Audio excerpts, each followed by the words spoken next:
I just want to first of all honor everyone for how you have shown up to the hard stuff this week. And again, looking at everything that was said on our wall, I was actually really shocked. I'm not going to lie. Here's what I was expecting, that no one would post any triggers. That's why I was like, I'll set you up for success. I'll just give you, like a really easy task to do as well. And no one, no one did the easy task. Everyone went straight for the triggers, which is powerful. You know what that tells us about you is that you are brave and you want something different. That's what it tells me. It tells me that you are so ready to do whatever it takes for your family. And something that kind of came out of my mouth yesterday, that surprised me, that shocked me. Callie emailed me yesterday. She's like, "Dream from the dirt." There's something on that, and I'm like, "Oh my lord, yes!" Like I felt that yesterday. Like for us to know that, yes, do we have triggers? Yes, do we have trauma? Yes, do we have all kinds of opposition, obstacles, things that our kids are facing that are hard?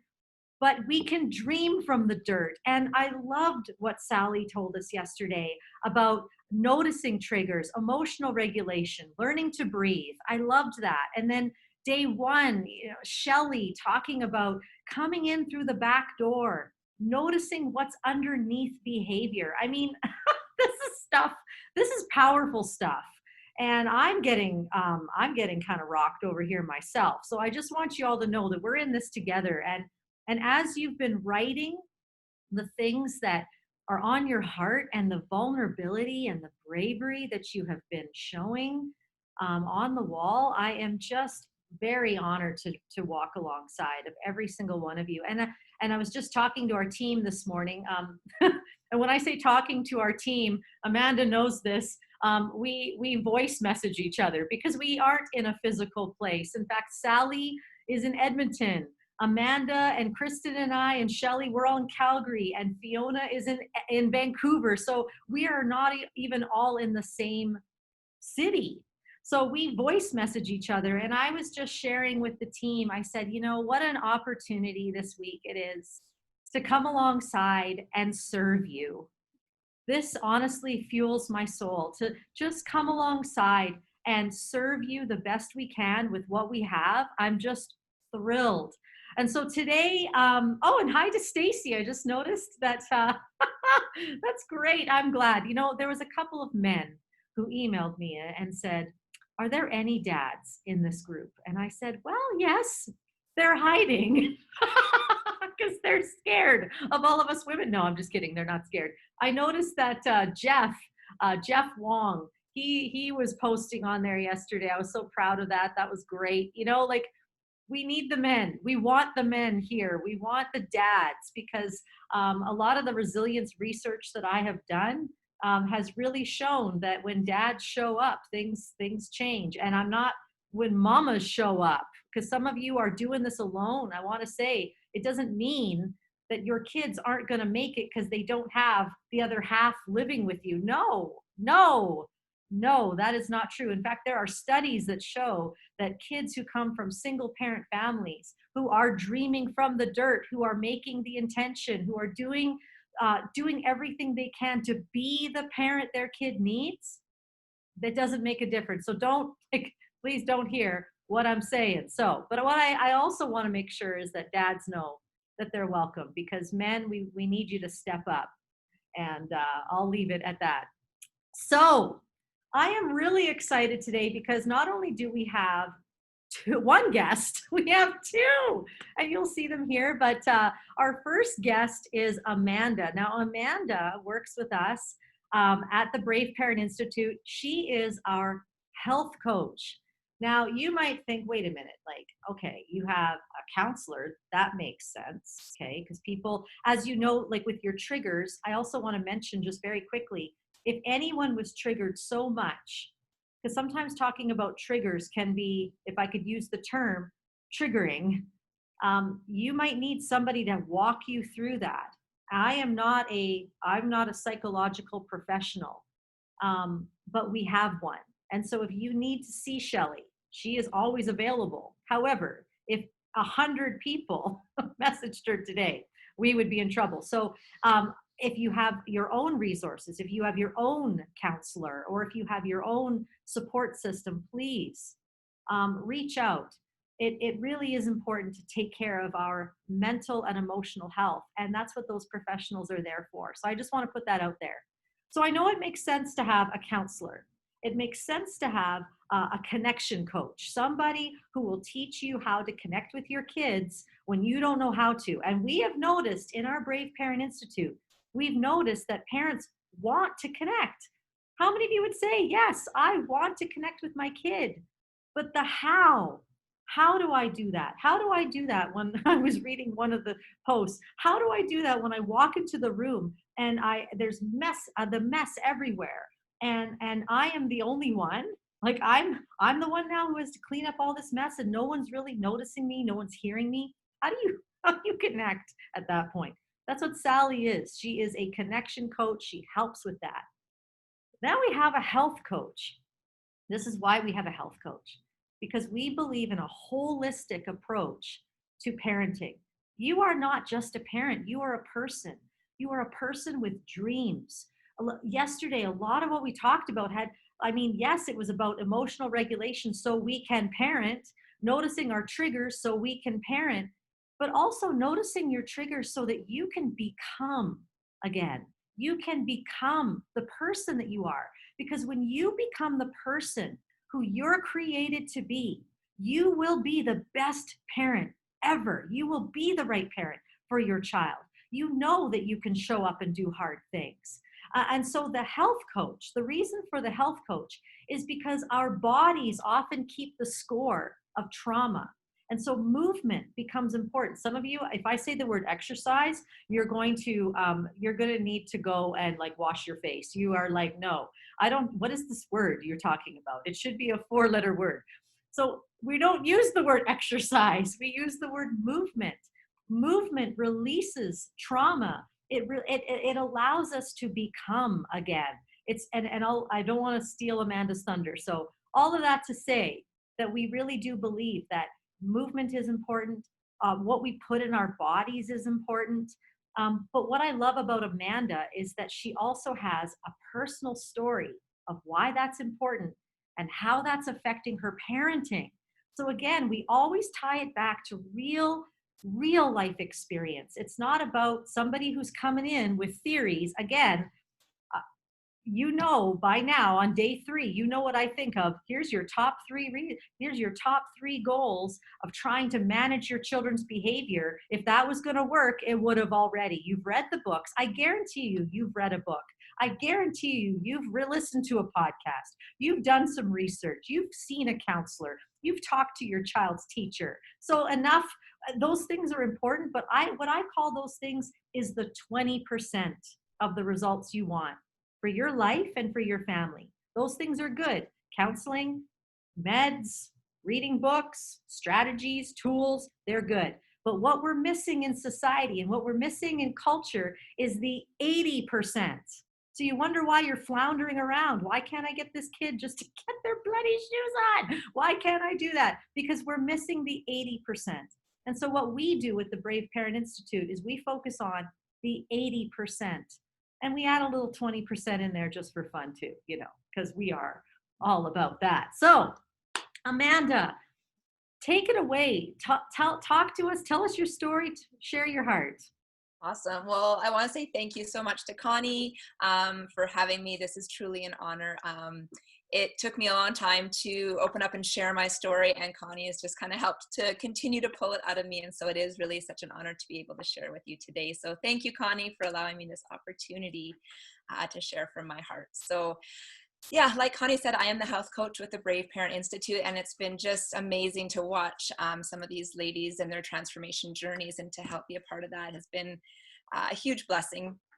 And today I've been asked to share about I love without walls and what that looks like for me personally, and how I've journeyed through this statement. And this may surprise some of you when I share what I do share on how you can love without walls as well, because so often, like Connie was saying, we're looking for certain tools and the 10-step program to loving without walls. And where I'm coming from today is how you love without walls actually starts with loving yourself.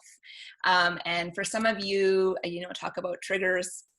That is a trigger for you. Maybe you have a very difficult time loving yourself. So I just want to share with you a little bit today my journey towards choosing to love without walls. I have not perfected this by any means or accomplished this every time, every day. In fact, when I'm hurting, I will be very honest and vulnerable. My natural reaction is to kind of turtle and try and isolate myself and shut people out. I don't know if anyone else can relate to that. But I recognize it more and more every day, and I'm taking steps towards it, recognizing it and knowing that that's probably the worst thing I can do is to put up those walls. But try to be aware and push through that temptation to put up those walls around my heart. So I'm going to share with you, it was hard. Connie was like, share one story. And I was like, oh man, how do I pick one? Because this has been a roller coaster for me and an ongoing thing. I mean, it started in my early years, and that's kind of where I'm going to share from today, because that was kind of what built my foundation. So I'm going to share that story with you, but know that it may not necessarily relate to parenting, but I've also experienced these same opportunities in my parenting years to love without walls as well. So let me just dive in here a little bit about my story. As a young child, I very quickly learned how to put up walls in order to keep the hurt out and pain out that I was experiencing on a daily basis. At the age of about 6 years old, I was significantly bigger than my peers, not only in height, but in weight. And very early on, I became the target of many of my peers with bullying and harassment wherever I went, from school to my neighborhood to strangers. I mean, it was awful. And it became difficult to know how to process all these hurtful words. I began to choose self-preservation in order to survive the daily bullying because I had to push through. I begged my mom to homeschool me. I remember so many times I'd beg her to homeschool me just so I could get out of these, situations and not have to deal with people anymore. But she just couldn't do that. And so I had to push through. I had to make a choice. And so my choice was self-preservation. I threw up those walls just to survive on a daily basis. Because that was my best chance at what I thought was my best chance to not being hurt, was these walls. And I allowed people's words to determine my worth very quickly. I mean, when you hear these words every single day, I became what they were speaking over me. I just believed that. And one day I remember laying in my room after a hard day. I think it was about grade 8, and I was done. I was to the point of suicide. I was contemplating what I could do, what would be the least painful way, to end things. And I remember it was 4:30 in the afternoon, and I was laying on my floor just bawling. And I decided that I was not going to allow in that moment people to determine my worth. And I don't know, I mean, I was a teenager. I don't even know how I decided that. I mean, I was a mess. I had not an ounce of anything in me anymore. I had fought every single day through so much emotion and hurt, but there was something in me that said no to death and yes to life. To open the door to my heart, just a small crack. And I'm telling you, I had nothing left in me, but there was just this small little crack that said, you can love yourself, Amanda. You may not be receiving love from other people. You may be being mistreated and getting things that you don't deserve, but this small little ounce in me decided to say, yes, I am worthy of love. And funny enough, my name, Amanda, actually means worthy of love. And I had to choose to just, like I said, I can't even explain to you how difficult it was for me to find that ounce, but I did.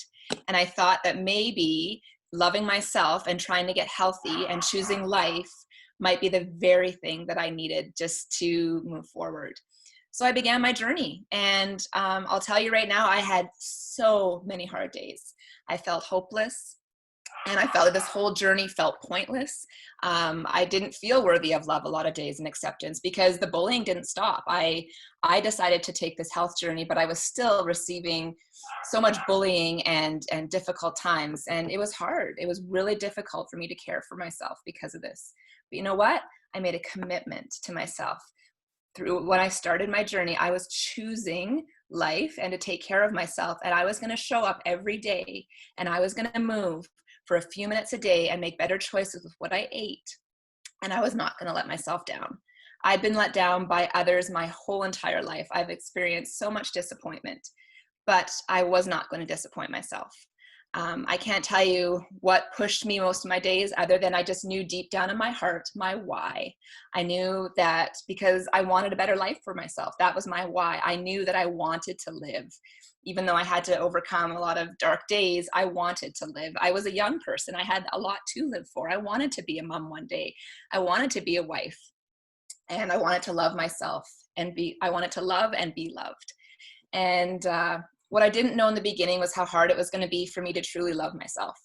Even after I lost about 75 pounds and developed a healthier lifestyle and habits, I still struggled with feeling worthy to love and be loved. I was angry deep down inside because all of a sudden I was getting attention from people now because, oh, this, you look good. And, my exterior had changed, but I was angry. I was mad at these people that had mistreated me before because of my weight. And now all of a sudden I was getting invited to parties with them. And so I had to overcome a lot of those feelings as well. It took me quite a while to open up and allow myself to love without walls, to love beyond disappointment, to love beyond hurt, to love beyond judgment, to love even when I was not getting love back the way I wanted to or needed to. So now, like I said, you might be wondering how this story relates to parenting. Well, this particular story does not, but it does speak of how I first developed my awareness of how self-love really does help me in every stage of life. As a teenager, how it helped me, as a wife, how it helped me before I had kids, and now as a parent. I remember so many days in the thick of being a new mom. I know many of you can probably relate in trying to figure all this out with your kid, and you have this little thing, and what am I supposed to do with this? And he's crying all the time, and you're exhausted and you're not sleeping, and the value and importance of taking time to fill your tank as a parent and to love yourself enough to get through those exhausting and difficult times. Because if you are not okay, those around you will not be okay. Even if it's just 10, 15 minutes a day to do things that really make you feel worthy and strong and filled up. That's what I do. That's what I've learned over these last number of years, that I need those minutes. Sometimes it's 10, 15 minutes a day. Sometimes it's longer. It just depends on the day. But I have established the value of these things now in my life. And honestly, when my kid comes at me yelling and screaming and freaking out because I've asked him to put pants on because it's time to go to school, I realize very quickly, if I have not filled up my tank, when those moments come at me and those difficult times with your kids, like, your day is going to go to hell in a handbag if you have not filled your tank and loved yourself enough to know that you are worthy to love and you can love even in these hard moments as well. So I cannot begin to express to you again the importance of establishing those margins of time for self-care and loving yourself so you can freely love your children, your partner, your coworkers, your peers, you name it. And you know what? There's a lot of times, I don't know if you guys can relate as parents, but the guilt sometimes that comes around when you are taking time to invest in yourself and care for yourself. I don't know if anyone can relate to that, but I know I struggle with that huge, the mom guilt, right? It's hard. You think of all the other things that you should be doing for others and your kids and your spouse, but how often do you think of what you need to be doing for you in that moment so you can be the best version of you? Loving without walls is not an achievement. It is a daily practice that you must choose. I have so many days, right, Connie, when we feel like we can't love. I am tired. I am hurt. I feel broken. I just can't give. But love is a choice. Love is also a risk. Love will involve hurt. I wish I could sit here with you today and say, when you open up your heart to loving without walls, it will be nothing but rainbows and unicorns, but love hurts. And sometimes it might even hurt to start developing, that love for yourself and digging deep as to why you're not loving yourself. That might hurt. That probably will hurt to have to uncover why you feel you can't love yourself. It's going to hurt when you love your kids so well one day. You feel like, I've killed this motherhood thing today. I have loved my kids so well. And then he just flips you the bird and tells you to take a hike. Like, that hurts. That is going to hurt. But you are choosing to love without walls because you love yourself and you have the strength to love others even when they mistreat you. I love myself and I am worthy of loving those around me. We're all worthy of love.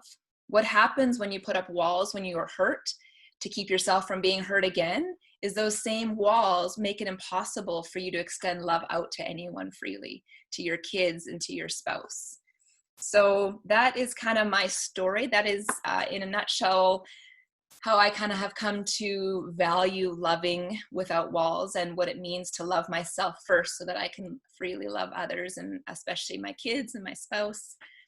So today I just want to leave you with a tool and a little bit of an action item to carry along with you for this loving without walls. So first of all, invest. The tool that I want to share with you today is invest in loving and caring for yourself. Practice building that muscle up.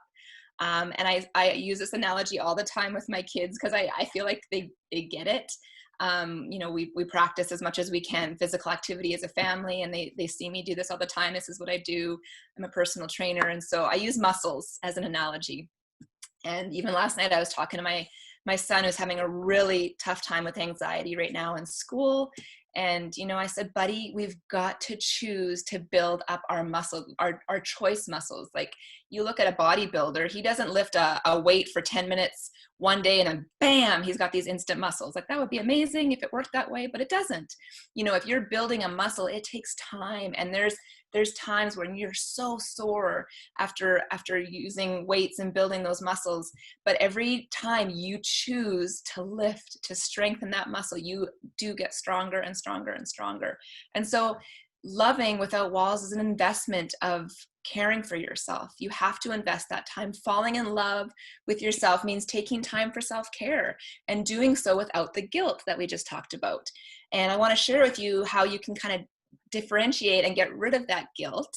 And let's not confuse self-care with self-indulgent behavior. So this mentality is where the guilt comes in, because for thinking that we need to take a break from our lives to do something simply put makes us feel better is more of the self-indulgent.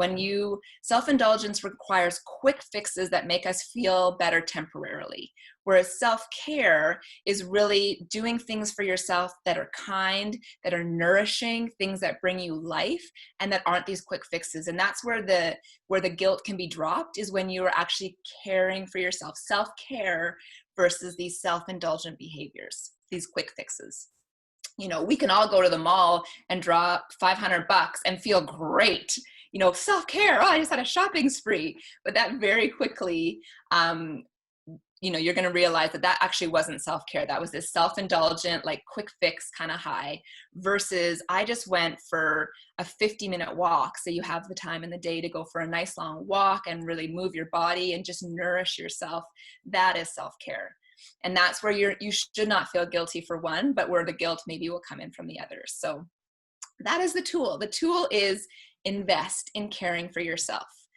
And so that's the tool. Now, what is the action item that goes along with this tool? Well, I want you to take some time today, and just like if I were to give you $1,000 to invest in the stock market. Now, I don't know anything about this lifestyle because I don't do that, but I have friends that do.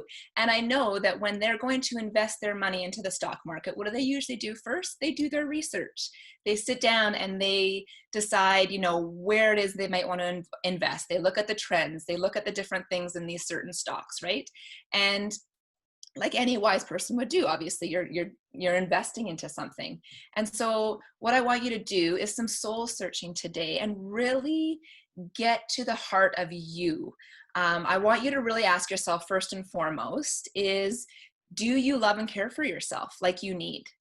And if the answer is no, or not really, or you're kind of humming and hawing, I want you to dig deep and find out what you feel that roadblock is to this. What is it in you that feels the guilt, or feels like you just can't, or you can't love yourself, or it just disgusts you to even thought of it, or I don't even know how to do that.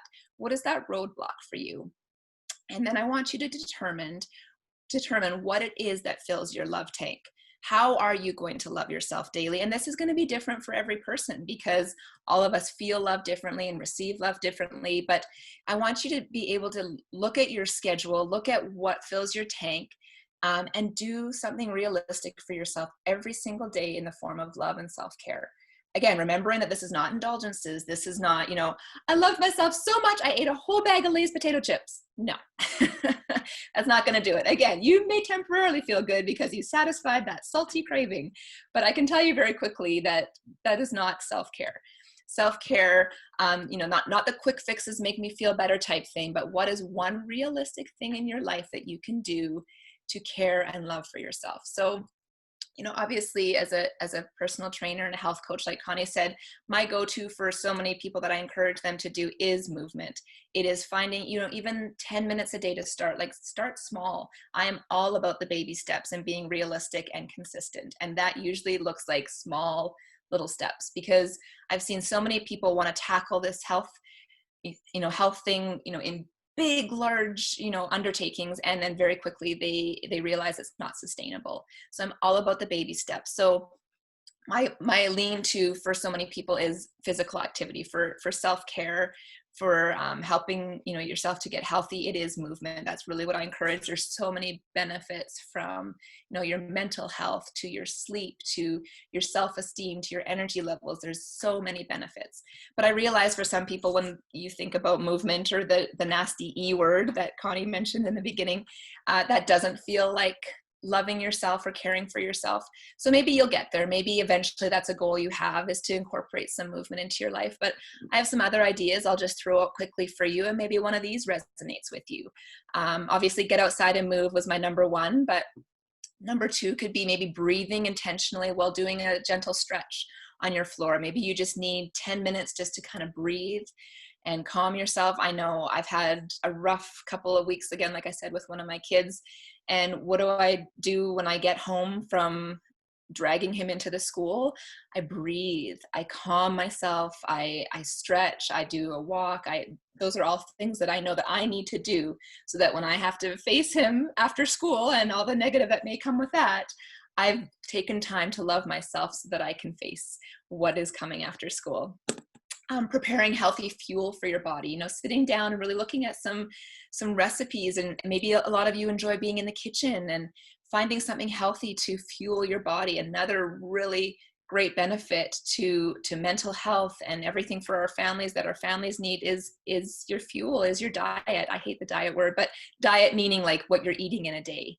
Another one could be being around things or people that make you happy, fill your tank. What really brings you happiness? For a lot of people that are extroverts, socializing in groups really fills your tank.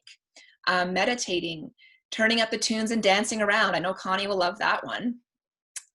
Reading a book. Maybe some of you love your books, and that is a great way. If that's going to fill your tank, then do that. Maybe you can incorporate movement and reading by downloading an Audible book and putting some headphones in and going for a walk and listening to a book too. Just a thought. Laughing could be another thing that fills your tank.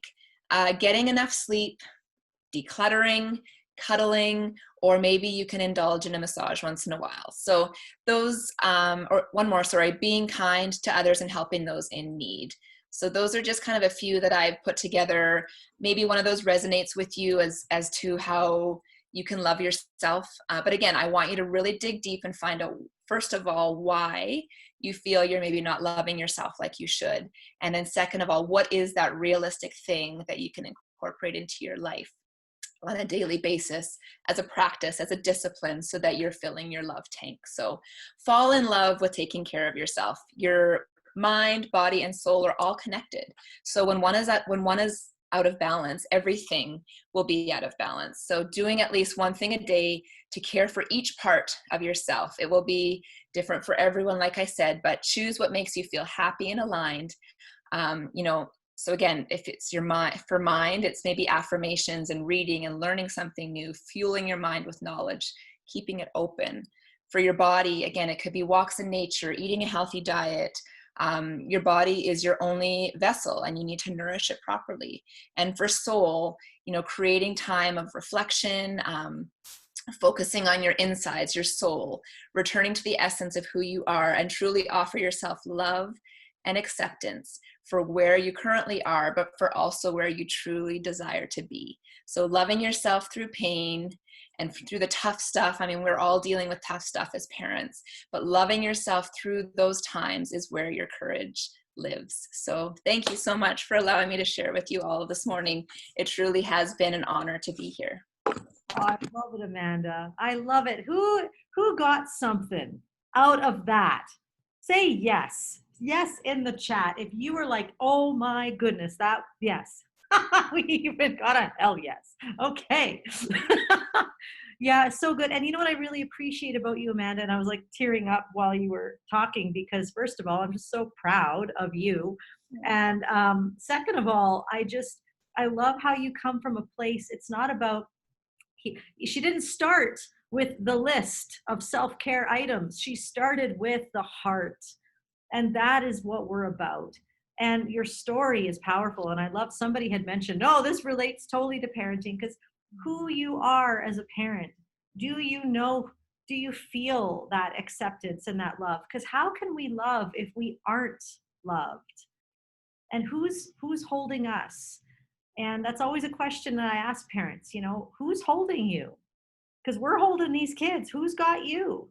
And I know who's got me. I mean, I thank God for God, and I thank God for my team. Because when I there's a crisis, they're the first people who hear about it on the message. There, guys, please like help me out. And so it's powerful. I really, really appreciated this. And just before we talk to Emily, I want to ask you that question. Do you know who you are? Do you know who you are? When you know who you are, you often, first of all, I want you to know how you usually find out who you are is through the fire. You find out who you are, not through the great times of life, not through the victories, but through the dirt. You find out who you are through the mess of life. And through crisis, through hardship, through brokenness, through rejection and betrayal, I have discovered three things about who I am. I am courageous. And I can say that with boldness because I've been courageous through hard things. Guess what? So have you. I am compassionate and I am perseverant. Those three things are who Connie Jacob is. And everything I do, whether I'm parenting, whether I'm leading a business or a team, that is where it comes from. And so I think that what Amanda has shared here is so valuable because it's not about having the right techniques. It's about you getting back to who you are. And when you know who you are, you know you deserve love and you know how to ask for what you need. And that's what I want you to post on the wall today. I would love for you to post, who are you? I'd love for you to dig into that a little bit. I would love for you to share. And if you share it, I want you to share it with boldness. And maybe you're like, I don't know. Take a look at your life. Take a look at the last 5 years, 10 years. What has been there? What character has been developed in you through the grit? What's still there? That's who you are, because who you are is who you were without your pain. Your pain just brought it to the surface. Whoa, I am creative. I am whatever. You fill in the blank. I want you to say it with boldness. And then I would love for you on the wall today to post, what do I need? Because people who love themselves well know how to ask for what they need and they don't feel it's wrong. Some of you, I noticed there was a couple are like, I don't know what I need. And I hear this a lot. I ask parents, what do you need? They're like, I don't know. Like, we got to get to people can't help. People don't know how to help you. Your spouse doesn't know what you need unless you tell them. I've learned that after 21 years. It's finally clicking, finally. And even then, I don't know if I still get it or not. You know, Ruben doesn't know what I need unless I tell him, unless I know what I need. And so maybe you're like, guys, I need to go for a walk in nature. And oftentimes my kids will ask me, Mom, why do you go for a walk every day? Like, why do you leave us? And I say, I'm becoming the best mom you can have when I leave. That's what I tell them. I'm like, this is mommy training. It's making me better. So all of that to say, that's what I would love for you to do on the wall today. I want to introduce our next guest. Emily is a part of our Brave Parent Institute. She is amazing. She has been learning some really cool things. And so, Emily, why don't you share with us what you have been? I don't know what your thoughts are. What is the Brave Parent? What has this journey been like to go through the Brave Parent mantra with us? All right. So wow, I've learned so much. And so maybe what I can do is through my story, share little tidbits of what I've learned from the journey with Brave Parents Institute. So do I dive in? Perfect. All right. So thank you so much, Connie, for giving me an opportunity to, share what I've been learning and what I've been going through. And as I'm reading and watching a lot of the videos from folks here, I'm really inspired, and I see a lot of hard things that people are going through, and I see a lot of myself in what they're going through. And I feel really honored that people are sharing so vulnerably. So I'm going to be sharing vulnerably my story, and maybe there'll be tidbits that people can relate to. So this is sort of the story of me loving without walls in my parenting. And it is part of my new learning, because I can tell you at the beginning of the year, this is not what I was about. This is not how I was parenting. So I have two really energetic and sweet girls. They're 6 and 8, and my 8-year-old, she's amazing. And earlier this year, she was finally formally diagnosed with ADHD.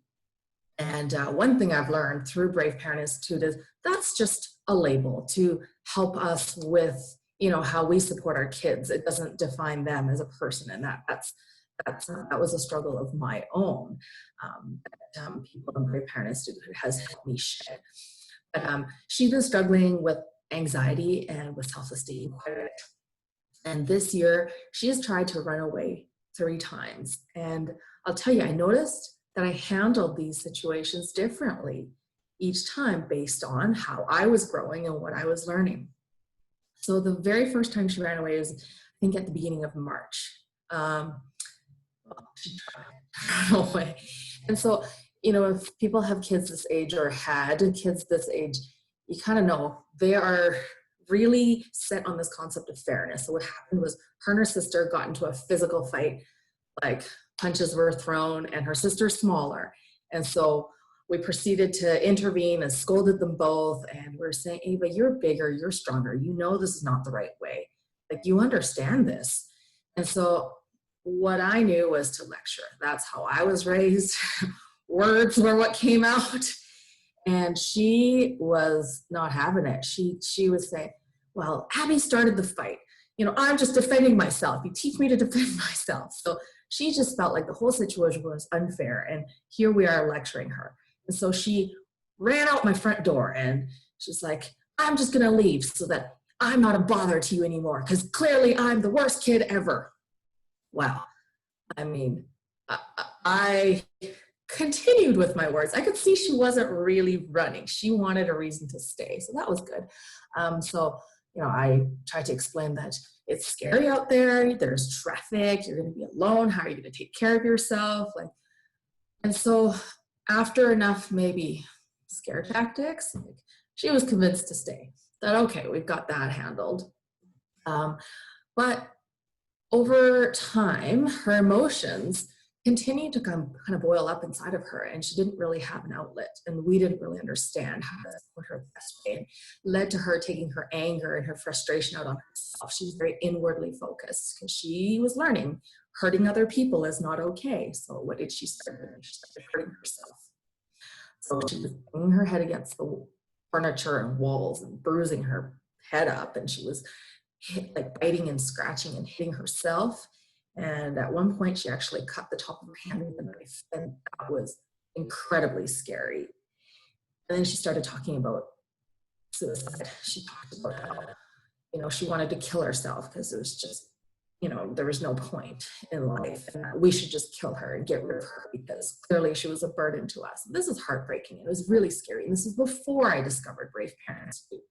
And during this time, I felt really alone, but I was really lucky that I had two friends who knew Connie through not Brave Parent Institute, but through her hip hop teaching.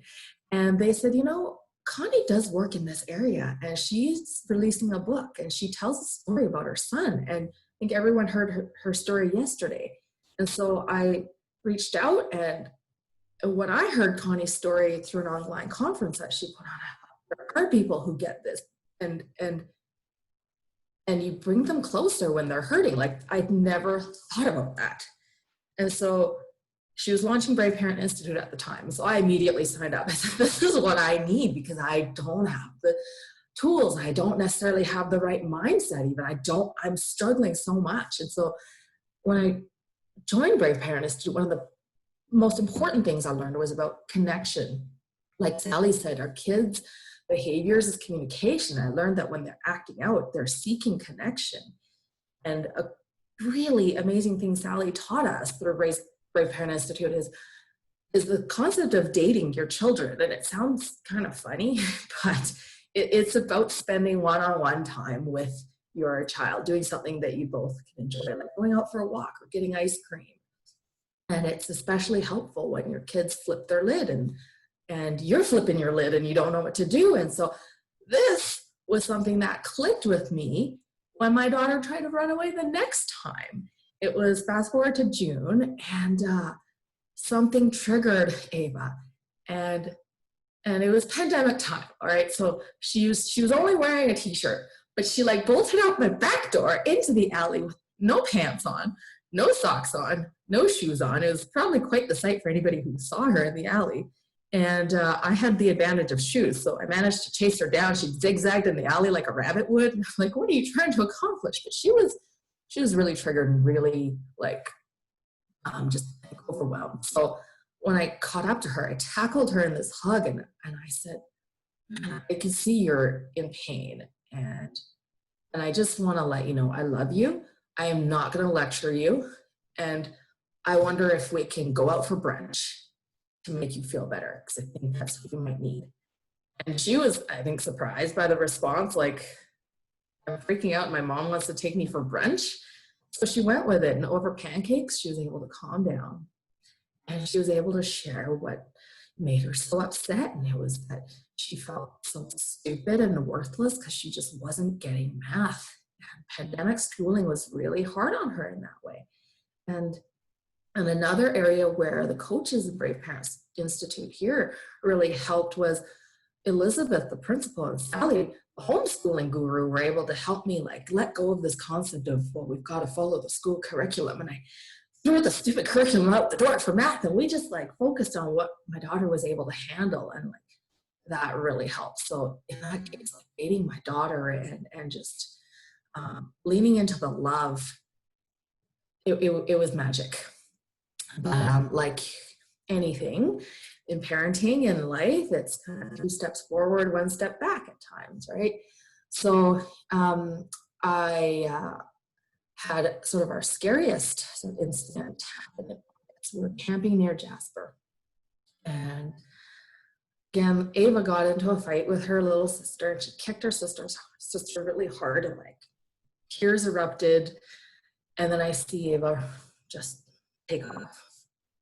And we were camping in the woods.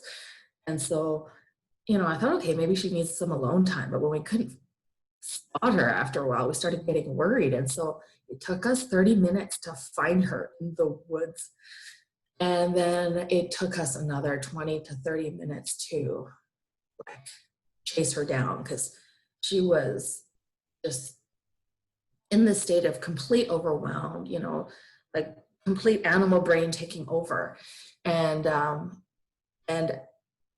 as I was chasing her down, I was having my own meltdown. I was like in tears going, Ava, please don't do this.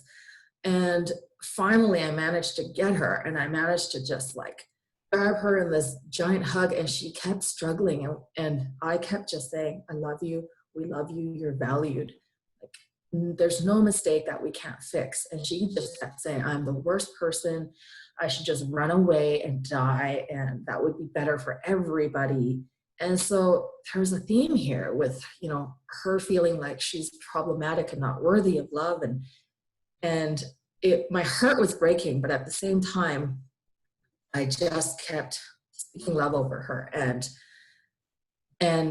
it took us an hour of her struggling and me just pouring as much love as I could into her for her to kind of calm down enough.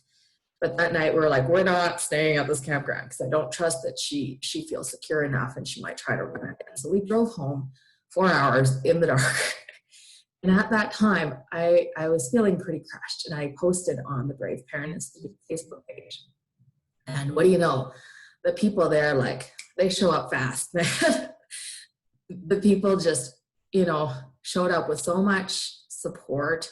And what was amazing is they've related their own experiences with their children, self-harming or feeling depression or anxiety or suicidal thoughts. And I went from feeling so alone and crushed to feeling supported, feeling validated, feeling like there was hope because, you know, other people have gone through it.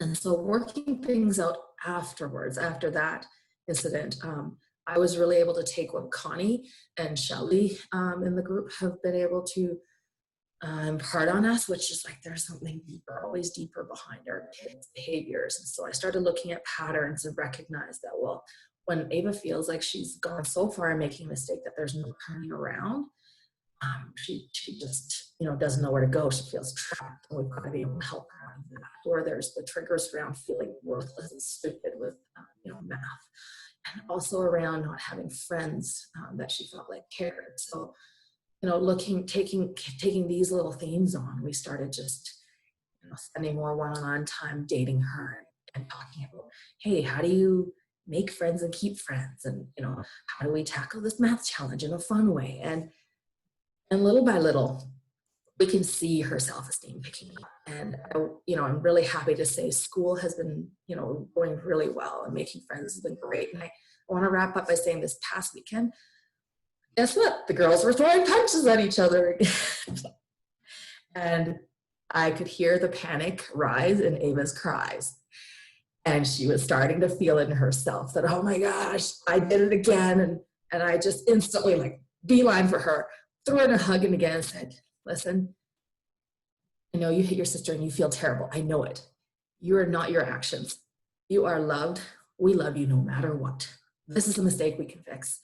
And after just hugging it out, like, she was able to settle down, and she went and apologized to her sister, and then they went off to play again. And I was just so proud of her. And so this all just affirms in me that if we show up with connection, and if we love without walls, no matter how hard the journey is, we can move forward. And that's what I have, and that's what I'm learning. And I'm so grateful to Connie and the Brave Parent Institute, to all the coaches, to all the other parents, because I learned from every parent, and I feel supported from everyone here. So I just want to say thank you. Wow, Emily.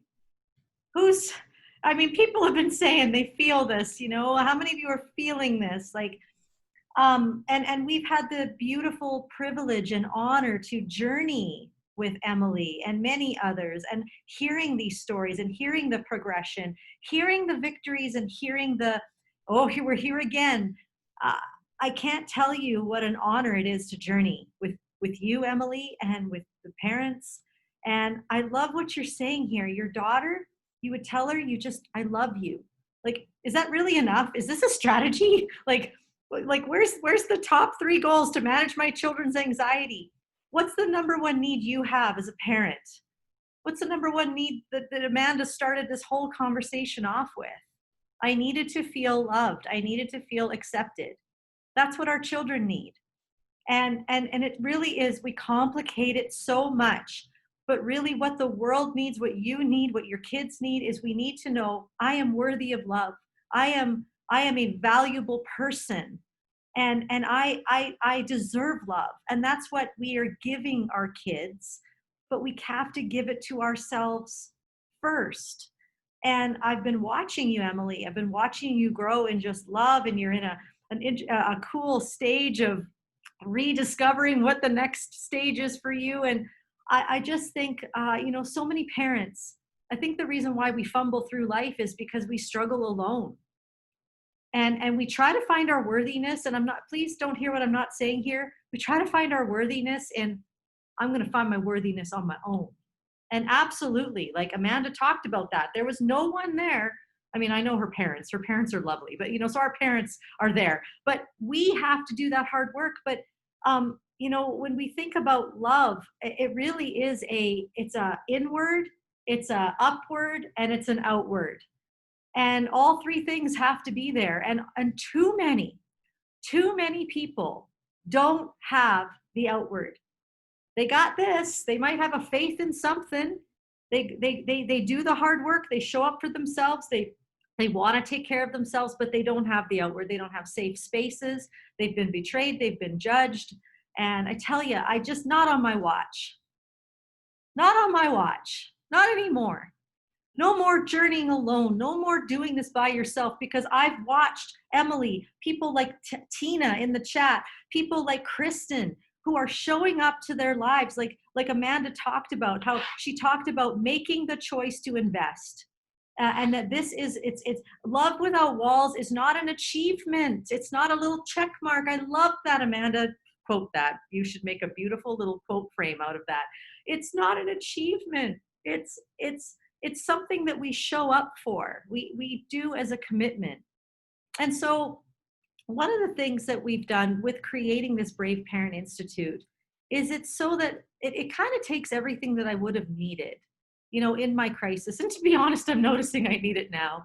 This idea of counseling, needing some trauma-informed, evidence-based work. It's valid, it's needed. We need the professionals. We have to have them. And they can take us places that we can't.